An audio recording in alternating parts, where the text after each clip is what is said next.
শ্রীমা বলছেন, নরেন একবার গয়া কাশীর দিকে যেতে যেতে দুদিন না খেয়ে এক গাছতলায় পড়েছিল। খানিক পরে দেখে কে তাকে ডাকছে।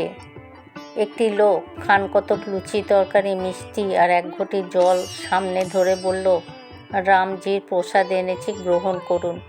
নরেন বললে, আমার সঙ্গে তো তোমার কোনো পরিচয় নেই, তুমি ভুল করছো, আর কাউকে দিতে বলেছেন। লোকটি মিনতি করে বললেন, না মহারাজজি, আপনার জন্যই এসব এনেছি। দুপুরে আমি ঘুমিয়েছি, দেখি কি স্বপ্নে একজন বলছে, শিগগিরই ওঠ, অমুক গাছতলায় যে সাধু আছেন তাকে খাবার দিয়ে আয়। স্বপ্নে ভেবে আমি তাতে না উঠে পাশ ফিরে শুলাম। তখন আমার গায়ে ধাক্কা দিয়ে তিনি বললেন, আমি উঠতে বলেছি আর তুই ঘুমোচ্ছিস, শিগগিরই যা।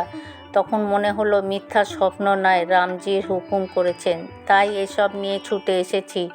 তখন নরেন ঠাকুরের দয়া ভেবে ওইসব খাবার গ্রহণ করলেন।